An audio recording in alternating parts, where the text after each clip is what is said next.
Morning, everyone. This is John Shaw, the director of the Paul Simon Public Policy Institute at Southern Illinois University. Thanks for joining another installment of our series, Understanding Our New World.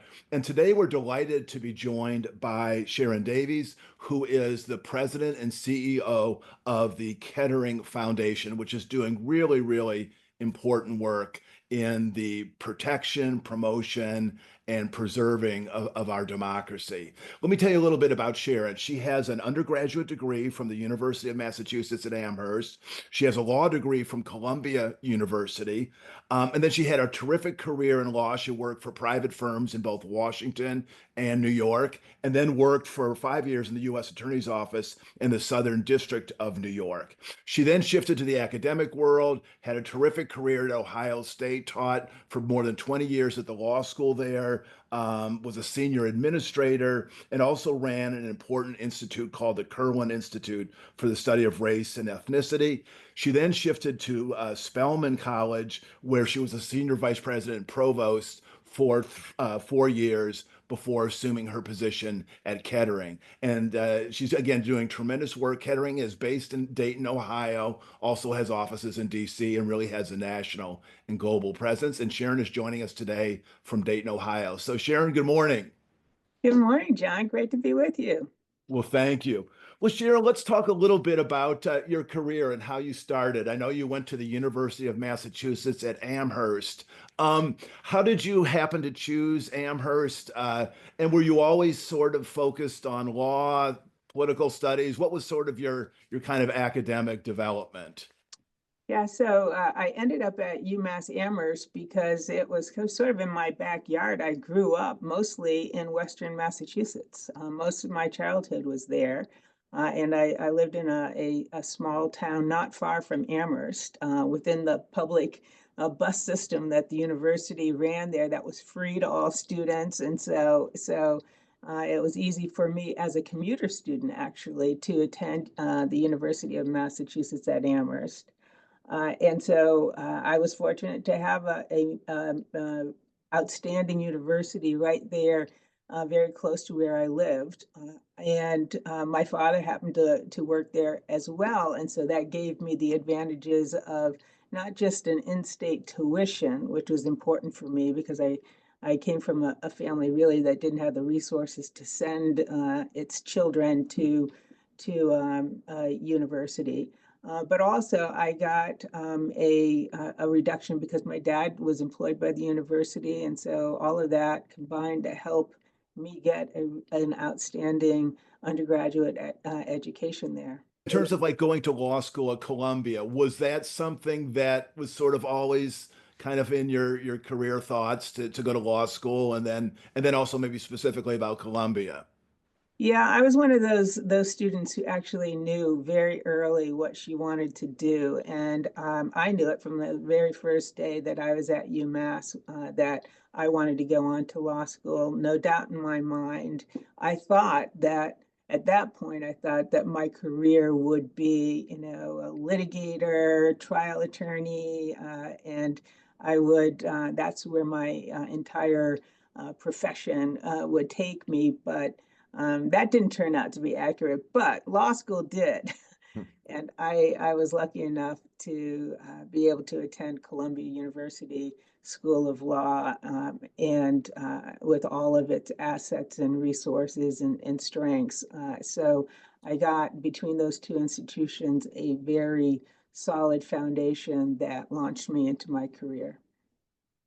In terms of you starting out, I know you had private sector experience both in Washington and New York law firms. Then you went to the Southern District of New York. Did you? I mean, was it your kind of intention to sort of try out the private sector and then shift to government, or was just some opportunities that emerged that you decided to take advantage of? How did that sort of evolution occur?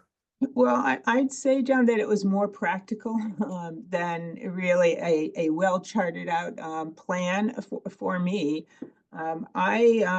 I did work through college, but by law school, I was really focused on my studies and didn't, except in summers, didn't really work during the semesters. And so by the time I graduated from Columbia, I had some significant student debt that I wanted to pay down, and quite frankly, those firms really enabled me to do it, and also it gave me a very good start to a legal practice. I learned a lot in those places. But once I had paid down that debt, it was very freeing, and it allowed me to think about different uses of my time in the profession. And I was very drawn to the U.S. Attorney's Office in the Southern District of New York.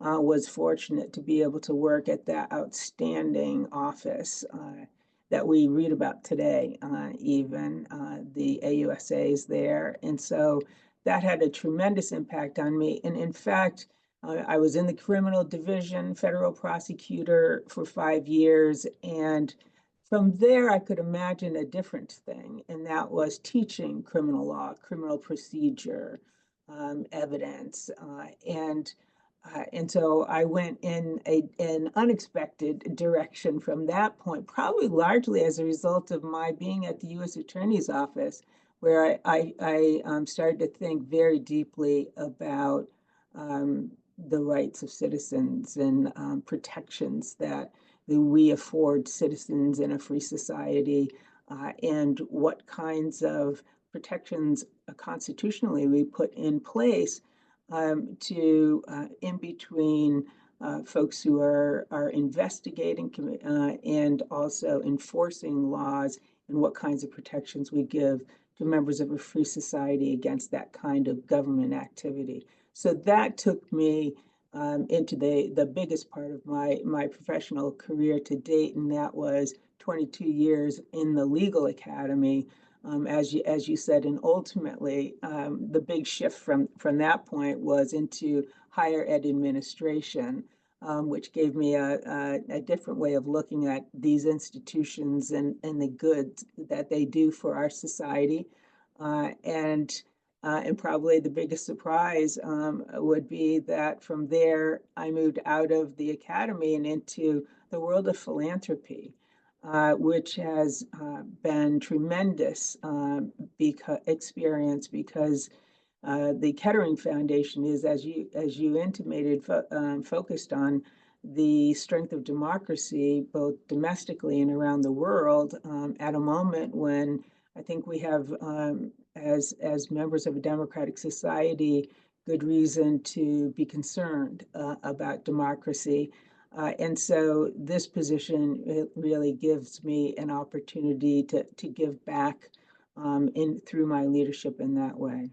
I definitely want to spend a lot of time on Kettering. There's a couple questions I want to ask you about your work as a law professor. And I read an interview in which you said, "I enjoyed the joys and responsibilities of helping students develop into careful, disciplined thinkers who could reason contextually and who could deploy law to do good in the world." Talk about that aspect of maybe your calling as a law professor, to just sort of shape legal minds to do good in the world. Yeah, and you know this well, the great responsibility that our faculty have when it comes to educating future citizens of the United States. And so with law, I always loved law. I loved law from the very first day of law school. I always found it, a really challenging, intellectually challenging profession, and one that has enormous relevance to what happens in our country. And so I felt like it was a real privilege every day to go into a classroom and to help students, sometimes first year students, begin to become more disciplined in their thinking. And that's really what a legal education provides, if it's done correctly, is to be able to help students to think about things well, in a disciplined way, methodically, carefully, and because when they do that, we they can both understand law, apply law to discrete new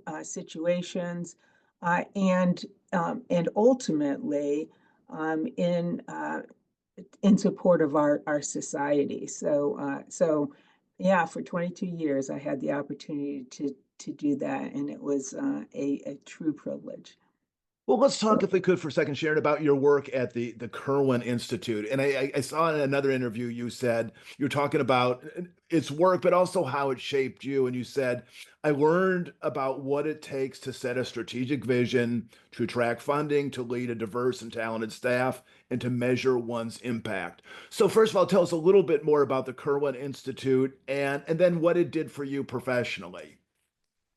So, yeah, Kirwan Institute was created by Ohio State University. Oh, I should say the Ohio State Okay. University. It was an institution that came out of three separate colleges. The College of Law was one of them, and the idea was there were these faculty who were located all over the university. You know the size of Ohio State; it's massive, and and many of those faculty were involved in exercises to and investigations to understand um, uh, different things about what was happening in our society and why, and oftentimes things that were we could track along the lines of race or ethnicity. I mean, and this was in the 1990s, so decades after the important events of the civil rights era, John,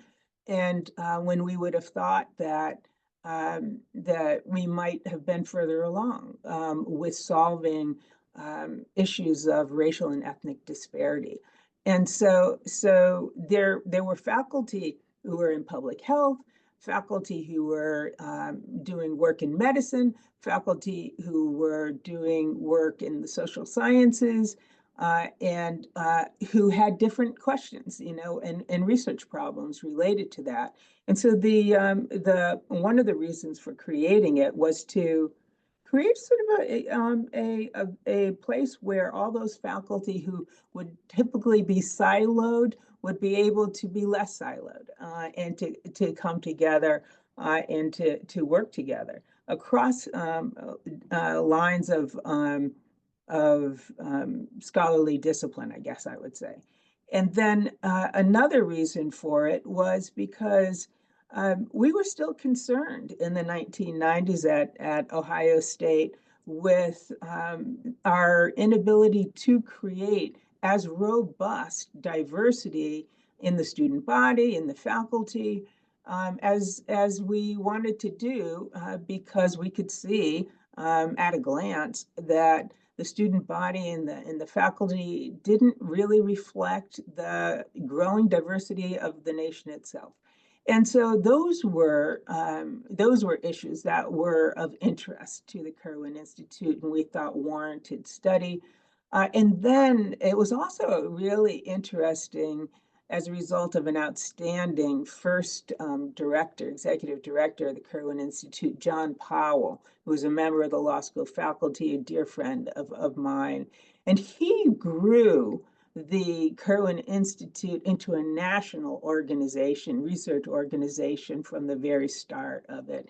And so Kirwan was doing really groundbreaking research for communities around the country that were studying like things that were really concerning to them, and things like, why is it that the infant mortality rate for Black women, no matter their socioeconomic status, that it was so much higher than other mothers? And why was it that emergency room usage was so high for some members of a city's population versus others? And so we got to do some really groundbreaking independent research at Kirwan to help communities understand, first of all, those challenges, but also to make decisions based on that research about scarce resources that they had to make, tough calls about where do we direct a limited pool of resources to best meet the challenges of our communities. And so it was a real pleasure to be the executive director of that institute for a period of time. I want to get to Kettering in just a minute, but I have to ask you about your time at Spelman because it's obviously one of the iconic institutions in the United States. You were, I think, a provost, senior vice president for 4 years. Tell us about Spelman. That'd probably be a full conversation, but tell us, Yeah. what were your takeaways from that really important institution? Yeah, it was a fascinating experience for me, easily one of the highlights of my career. Yeah, Spelman is a very special place within the Atlantic University Center. It's right next door to Morehouse, which is also an incredible place within the HBCU community. It is a school primarily attended by Black women, and it's one of the few places that we could think of in our country that put Black women and the education of Black women at the center of everything that it does. And so you can imagine, John, what that means for young Black undergraduates. It's a small liberal arts college in Atlanta, Georgia, and young Black women arriving on this campus where that's the case, where everything that happens there is because in the service of their education as Black women. It was started in the 1880s at a time when Black women couldn't enroll in college anywhere else.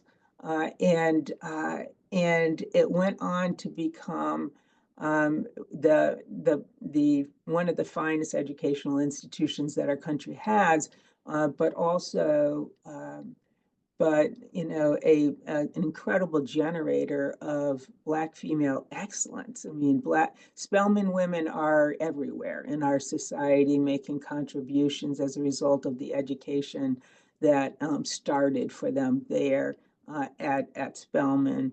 And it was truly a singular experience as a Black woman, being provost for that time, but also being able to witness how freeing it was that there's an institution like this that young Black women students can receive a college education and for a period of time not think that their race or gender has any effect or any limitation on them at all. I truly cherish the years that I spent there. Great. Well, let's talk about the Kettering Foundation, which is close to 100 years old. I think it was created in 1927, so you'll be celebrating your 100th anniversary soon. Um, and its mission, I'm going to read just a sentence. We envision a world of thriving democracies where the rights of all are protected and people fulfill their civic responsibility. Um, it has shifted, I know, several times. Its mission, I think in the 60s, it moved into becoming an operating foundation. And then in the 80s, really tightened its focus on democracy. And then I think you've brought in even kind of a heightened focus on democracy. So Sharon, tell us a little bit about Kettering. I mean, it's sort of its core mission and how you have tried to kind of amplify that mission. Yeah, so what you read there, John, was actually our vision statement, and we do envision a world of thriving democracies, but we know that we're not there yet. And a big part of the work that is done at the Kettering Foundation as a private, nonpartisan research foundation is to advance inclusive democracies by fostering citizen engagement, by promoting government accountability, and by countering rising authoritarianism. And so we created that new mission statement for ourselves a few years ago because of the changes that had happened in democracy around the world since we began this work of democracy in the early 1980s, as you said. And so at the time when we first began to focus solely on democracy in the 80s, democracy was doing very well around the world. It was on the ascendance. I think, it's right to say that we were at a point at then where we thought democracy would ultimately be the system of governance that was adopted worldwide. We were overly optimistic about that, as we now see. And in fact, if you take measures like those conducted by Freedom House seriously, democracy around the world has been on the decline for the last, I think it's 15 years now, and even the score of democracy in the United States has declined significantly in a very concerning way. And so we took the time to sort of think about what does that mean for the work of the Kettering Foundation if the needs of democracy and the threats to democracy have changed so dramatically since the time when we first began that work? How should our work change to also reflect those needs and those threats in a new way? And that helped us as we talked about that, and it was a full staff process that took us over a year.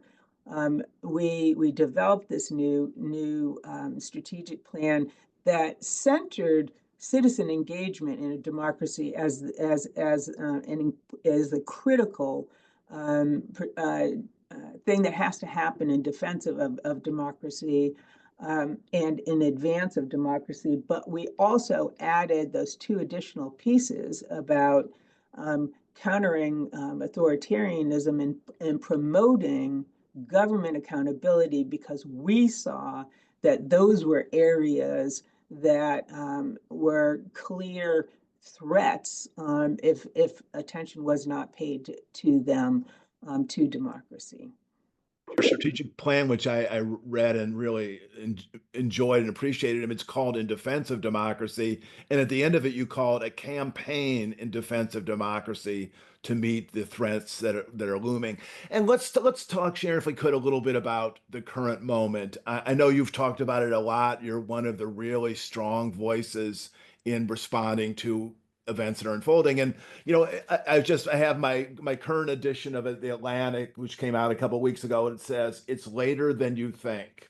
Yeah. And I saw you on a podcast just earlier this week. The Context, a terrific a podcast that Kettering hosts called The Context, in which you say, we are at a very dangerous moment, in a moment of real responsibility.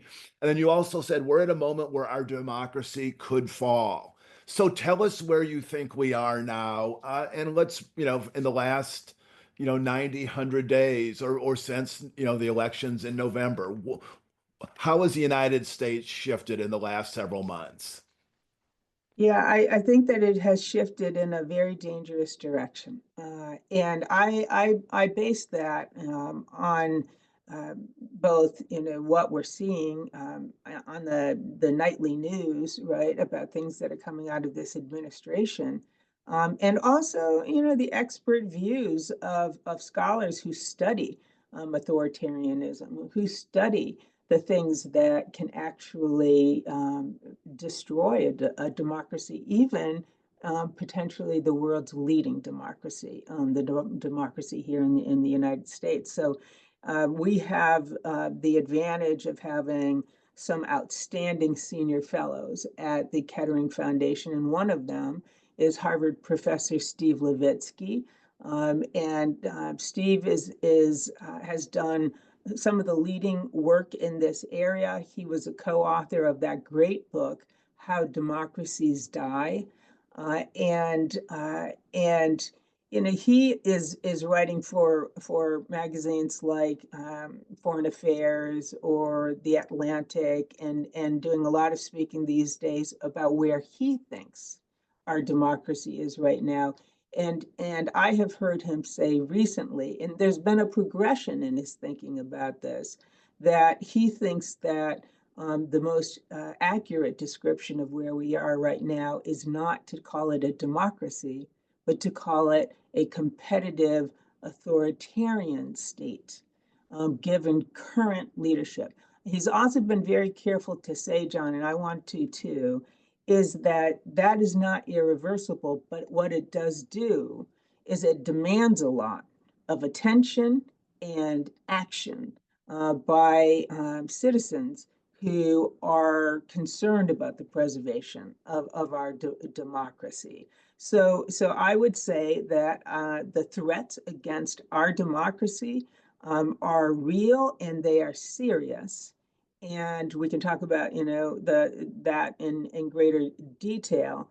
And if I'm right about that, that is a threat to democracy worldwide, because what happens here in the United States with our democracy will affect democracies around the globe.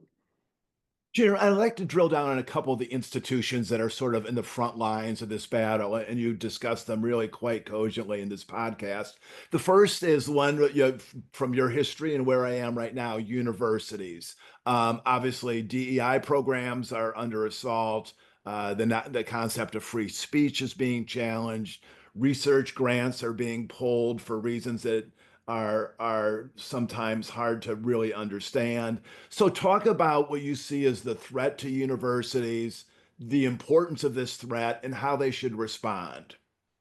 Yeah, and I see the threats against universities as a piece of the threat against any sites where we would expect free inquiry, free expression, freedom to critique one's own government to take place. That would be true in journalism, for example. It would be true in civic society writ large, where the universities, really sit.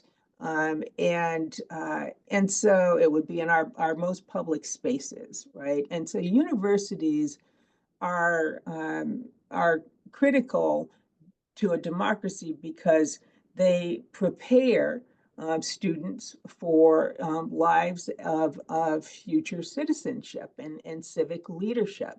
And universities are also, as we were talking about when I was talking about being a law school professor and the joys of preparing young minds to be able to think in disciplined ways and think critically about what is happening in their society, have the freedom to think about these things and to disagree with others, and how we, despite our disagreements, can nonetheless come together and be able to find common ground, things that we can agree on, and to in the service of a diverse country that will always have disagreements.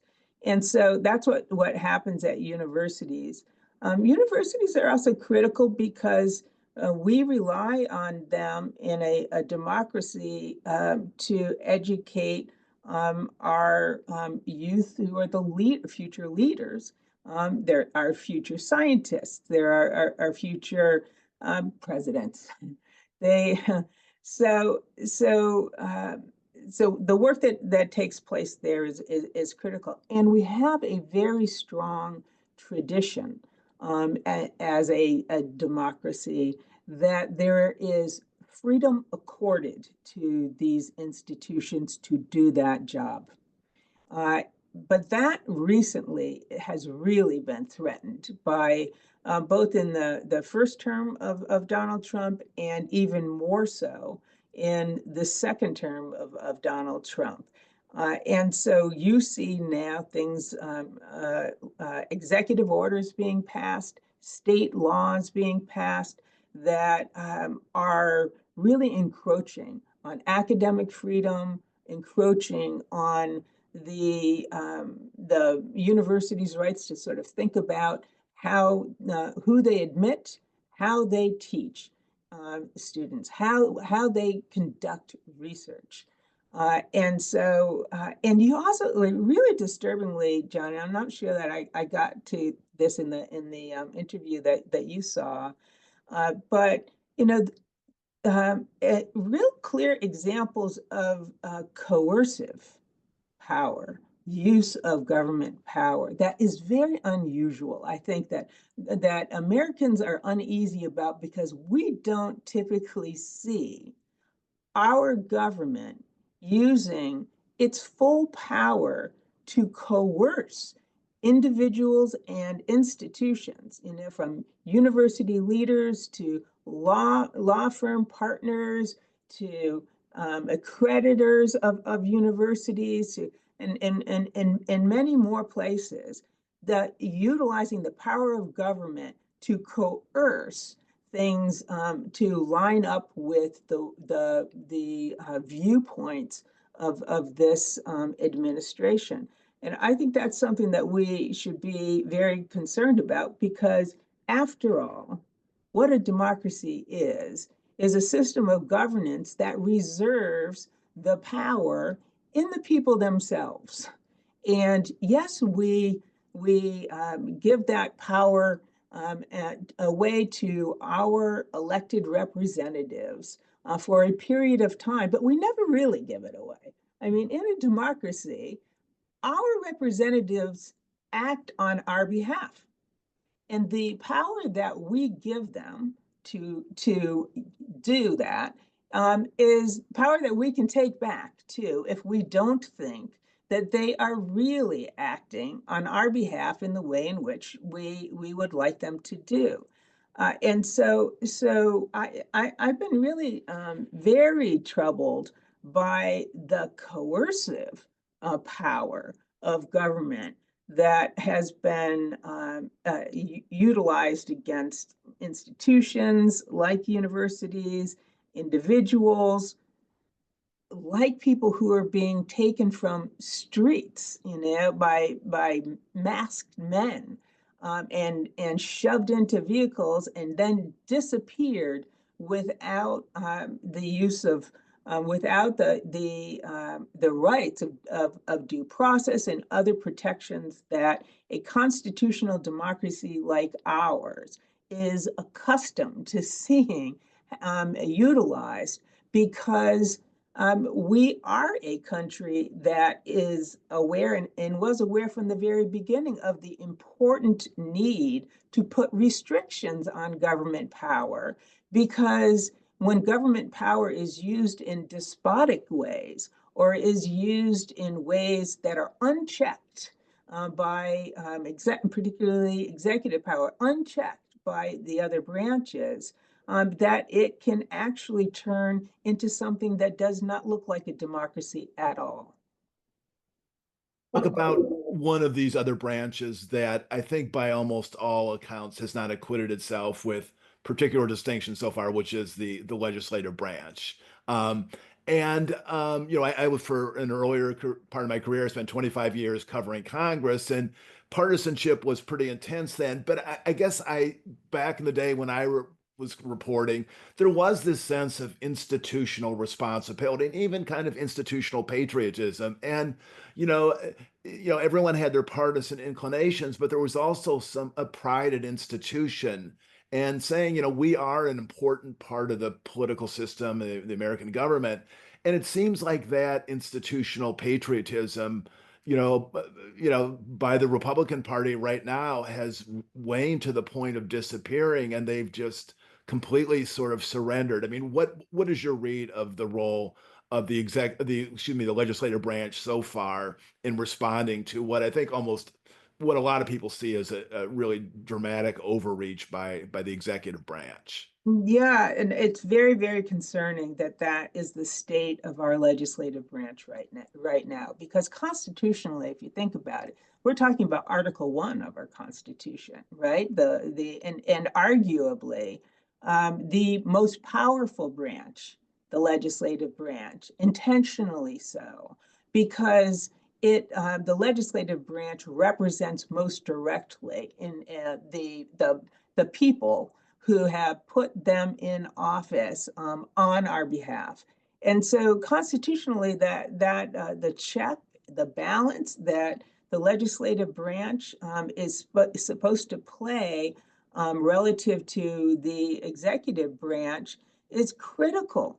And the founding fathers really spent a lot of time talking about that in a system of three branches of co-equal power, and that are supposed to check each other, so that one branch doesn't get more power and out of balance with the others. It is arguably the most important function and obligation of Congress. And I think it is fair to say, unfortunately, I mean, we are a nonpartisan organization. I think about the fact that the capture of Congress right now by the executive branch is really the capture of one of our two major political parties. It's of great concern to us. We have among our senior fellows at the Kettering Foundation individuals who work in all kinds of sectors, some political and some lifelong Republicans, who are equally concerned about the state of Congress right now and the willingness of congressional Republicans to just roll over when in the face of unprecedented use of executive power that threatens our democracy. And so it's of great concern. I will say, though, that I am encouraged so far by the judiciary and the judicial branch taking seriously its role in a constitutional democracy. The litigation that is going on right now, all these cases are being decided by the federal courts. Most of them are at the federal district court level, and that can progress to all the way up to the United States Supreme Court. Some of those cases are already, because they are not on the merits, but on the procedural issues, are already being decided and are serious enough for the United States Supreme Court to be issuing quick decisions about those procedural issues. So far, I would say that part of our political system, our democratic system, has held, and that's critical.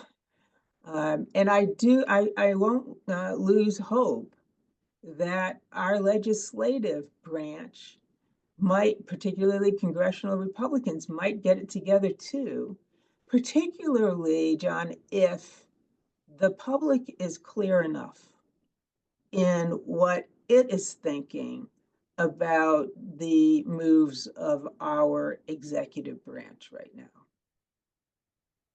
Well, Sharon, one other set of institutions that is under siege is the world that you're in, foundations. And there's been some rumblings of, investigations of institutions, I think, with endowments over $500 million. I think that's the right number. But so first of all, what sort of threat do you see being put on foundations? And what is your sense of how the foundation world, I know it's a complex world with a lot of different pieces, but how is it standing up to the threats, and how is it stepping forward and providing leadership? Well, I will. Foundations make up a very important part of our civics society, and they are being threatened by the same sort of coercive power that I was talking about, that our universities, our law firms are being threatened. They are being threatened with investigations. And so there has been an announcement from our federal government, and I keep saying ours because I think we really need to remember this, is that our government that acts on our behalf is threatening foundations because they want to be able to dictate what happens in those foundations. This is unprecedented. Look throughout, American history, and I don't think that you will find another example of a US president exerting that kind of executive power over a civil society. And so we don't know how far that will go. We do know that it is a use of its intimidation to convince these organizations not to support certain kinds of things. And so many of these foundations would be major grant makers to organizations, NGOs that are dedicated to issues like social justice. Maybe to that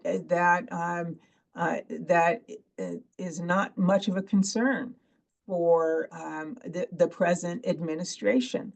They would be founding things that projects that might be focused on the kinds of issues that I was talking about before that were of concern to the Kirwan Institute. Reflections on disparities that continue to challenge our country, and trying to understand those and ultimately to eradicate those. There are many, many organizations that get their funding to do this important work from foundations. We are not a grant-making foundation. We're a private operating research foundation, but one that is focused on strength of democracy. Potentially, because we focus on threats to democracy and the needs of democracy, that could potentially be the kind of work that this administration is not really a fan of. And so to have a federal government that feels very free to use its power to discourage that work is a tremendous concern for us in the United States right now. Well, Sharon, you have mentioned that when you go about the country talking to groups and meeting with people, the single question you get asked all the time, people pull you aside and say, "What can I do?" And it recalls I'm good friends with a diplomat, a Swedish diplomat, and his signature line is, "No one can do everything, everyone can do something." And I know you tell the really kind of a touching story of your son who's in his 20s and is volunteered to be a poll worker and maybe lowered the average age of poll workers in his precinct by about 20 years by signing up. But talk about what individuals can do. People who are watching this call, who watch you on YouTube, this is a fraught moment. What can individuals do, not only to feel like they're doing something, but to help move the needle? Yeah, thank you so much for that question, John, because it is the question that I get all the time now, which I am very encouraged by, because in these conversations, folks are saying, "I see what's happening. I am concerned about what's happening. I want to do something, but I don't feel powerful enough to do something." That's partly the result of a government that has targeted such high profile, powerful institutions like Harvard, Columbia, our biggest firms like Paul Weiss, Skadden Arps, and others. And that is for multiple reasons. And one of the reasons is that if you can bring institutions like this to heel, then individuals may feel particularly powerless to do anything, right? And but I take away from that question that I get all the time, this desire by folks to do something about what they see as a threat to their democracy. So it's a good sign for us. We need citizens We need members of a democratic society to feel that way, that protective way about their system of governance. They want to preserve it. Um, and so I talk about a number of things when I answer that question. And one is the need to not wait for Superman. Don't think that we even need Superman to stand up to our government and against things that practices that our government is engaged in. I talk about history a lot because so many of our examples come from a history that we should be quite proud of, actually, when it comes to citizen engagement. Sometimes people think about that history, and the first person who comes to mind is Martin Luther King Jr., right? And Dr. King's heroicism, and that can be intimidating, and it can make it seem like, well, I'm no MLK, and so I don't feel like I have power. But truly, when we look back at history, we see that Dr. King was surrounded by everyday citizens, everyday people who were troubled about what was happening at the time that they lived, and troubled enough that they did different things. Rosa Parks took a seat on a bus in a part of the bus that she was told she was not, legally able to sit in. And what happened as a result of that one act was, after her arrest, there was a lawsuit brought. So we need lawyers to do what lawyers do. We need lawyers to fight back and to bring cases against a government that is engaged in what we consider to be wrongful acts, acts that are not, we do not consider to be on our behalf. After that, as you know from your study of American history, there was a bus boycott in the city of Montgomery, and that bus boycott had to last for an entire year. Those good people of the city of Montgomery had to find different ways to get to their jobs and other places that they were going besides the city buses, because they were boycotting for an entire year before that city finally gave in and said, okay, we will take away this law that says all Black people have to sit at the back of that bus, and give up their seats if a white person is on the bus and there's no more seats for white folks. And so those are examples, but there are many more examples. And I will say we're already seeing really positive and creative thinking by today's Americans. And we're seeing town halls that are filled with citizens who are taking their time out of their days to be there to express themselves to their representatives, sometimes without those representatives even being in the room, like speaking to a literally an empty chair, because we have elected officials in some districts who don't even want to hear the questions that their constituents want to ask them right now. So that's an example. We have these hands off rallies, hands off my Social Security, hands off my federal job, hands off my whatever it is, that are really starting to show that the public is very concerned about being able to relay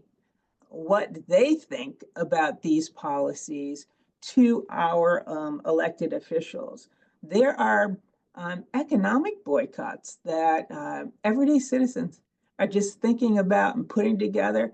I mean, we can see that are having real impact on corporations like Target, corporations on the other side like Costco, that refuse to bow down and say, yes, our DEI policies have to go, as is the federal government is trying to coerce the business community to do right now. There's the litigation. Each one of these lawsuits that are brought, not only does it involve lawyers, but it has to involve some person who is willing to stand up and say, this is wrong, and I will be the plaintiff in this case.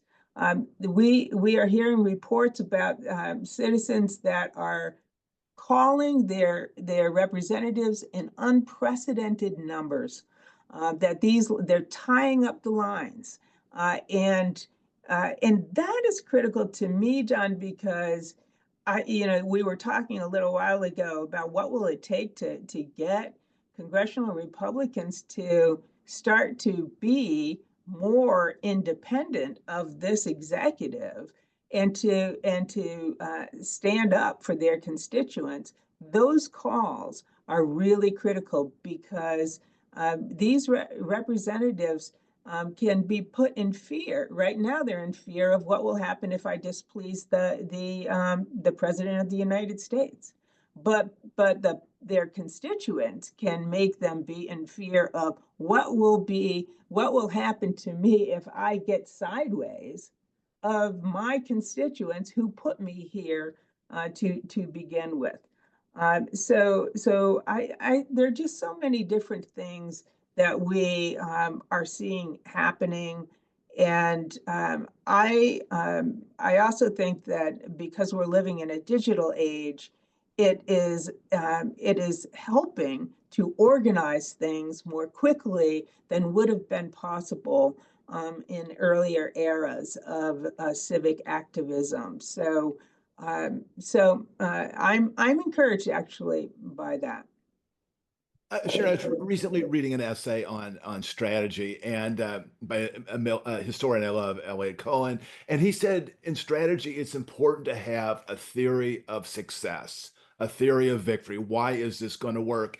And I mean, as you talk about the movement that is really, mushrooming across the country, does it need some coordinating entity, or can this disparate movement from 1,000 different points ultimately kind of force change, or what is there a need for some kind of elements to coordinate these disparate moves? Yeah, and I think about that scholars might disagree about what, and some scholars might say that there does have to be some centralizing, and others might not agree with that.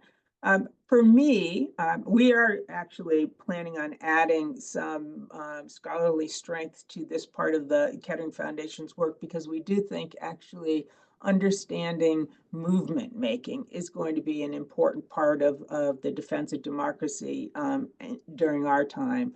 But I would say, you know what, if we take lessons of history from the civil rights era, that's the era that's closest to us in the American experience with successful movement making.